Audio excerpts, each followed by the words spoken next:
Ni siku ya pekee leo na kujifunza somo kuhusu ndoto. Najua umekusikia ndoto mara nyingi, lakini kwa kifupi ni kwamba ndoto pia ni njia ambayo Mungu huitumia ili kuongea na watu wake wakiwa wakati wamelala. Ndio Mungu huongea na roho zetu ndani kwa namna ya pekee, kupeleka ujumbe fulani, kutoa maelekezo, kutoa onyo, angalizo fulani kupitia ili ndoto ambazo ni picha za usiku mtu anakuwa amelala. Naona picha lakini ndani yake kuna ufunuo na mambo kadha wa kadha. Kwa hiyo ni njia ya mawasiliano kati ambayo ya kiroho, njia ya kuwasiliana kiroho ambayo Mungu anatupa kuongea na yeye. Kuna ushahidi wa kibiblia mtu wa Mungu, kitabu cha Ayubu 33:14 hadi 15. Anasema Mungu hunena katika ndoto. Mungu hunena katika ndoto.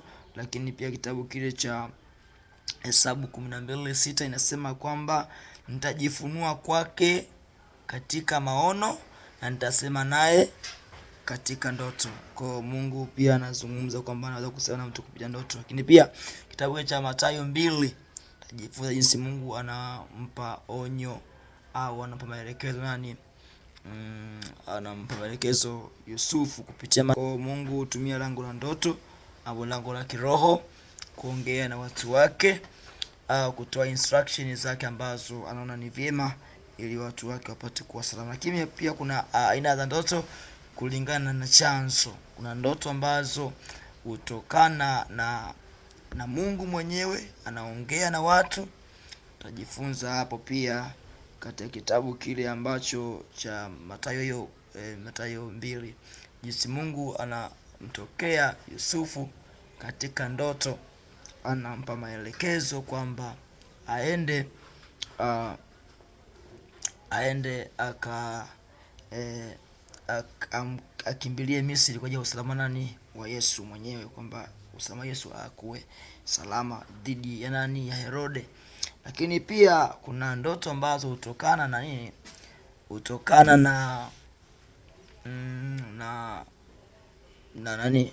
shetani. Shetani pia hufanya jambo hili, anakuwa analeta ndoto zenye vitisho, hofu, ili kwamba kumtindisha mtu imani, lakini pia kumchanganya mtu. Umeona? Lakini pia kuna ndoto ambazo hutokana na hisia, wingi wa shughuli. Ndoto huja pia kitabu cha Mhubiri, tutajifunza wiki cha Mhubiri, tutajifunza kwamba jinsi gani unasema kwamba kupitia shughuli au wingi wa shughuli ndoto huja, kitabu cha Mhubiri 5:3. Lakini pia kuna kitu inaitwa lango la ndoto. Lango la ndoto ni kitu gani? Ni mlango wa kiroho unaofunguka wakati mtu amelala. Unaruhusu roho yake kupokea picha, maono au taarifa upande wa rohoni. Lakini kama gateway ambapo Mungu anasema na watu. Mungu anatumia lango hilo. Shetani anaweza kutumia lango hilo, lakini pia na Mungu huweza kutumia lango hilo la ndoto kusema na watu wake. Hasa najifunza hapa Mungu anatumiaje lango la ndoto kusema na watu wake. Mungu hutumia lango la ndoto kutoa maelekezo, kutoa onyo kabla ya hatari, kufundisha na kuonya. Mungu husema nasi pia hata kufariji mtu, kwa kumuonesha mtu mambo yajayo. Umeona? Pia utajifunza kwa Yusufu vile vile, ambapo kupitia ndoto utaona Mungu amesema na Yusufu kwa habari ya usalama wa Yesu, kwamba akimbilie Misri, maana Herode anafanya vita na Yesu ambaye sasa ndio kwa namna kama hiyo. Lakini pia lango la ndoto linaweza kutumika na shetani. Sasa ndio kujifunza, je, lango la ndoto linatumikaje sasa na shetani? Ndoto linatumikaje na shetani? Shetani anaweza kufungua lango la ndoto kwa njia zifuatazo: kwa njia ya hofu, dhambi, mila, uchawi au kushuka kiroho.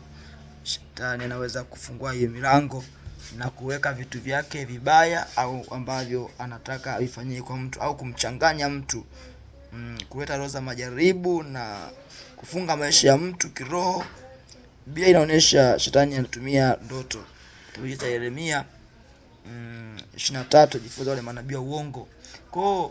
Kwa ujumla naye nifungua milango yake kupitia hofu. Huu ni mlango anatumia shetani kwa ajili ya kuweka vitu vyake vibaya kupitia ndoto.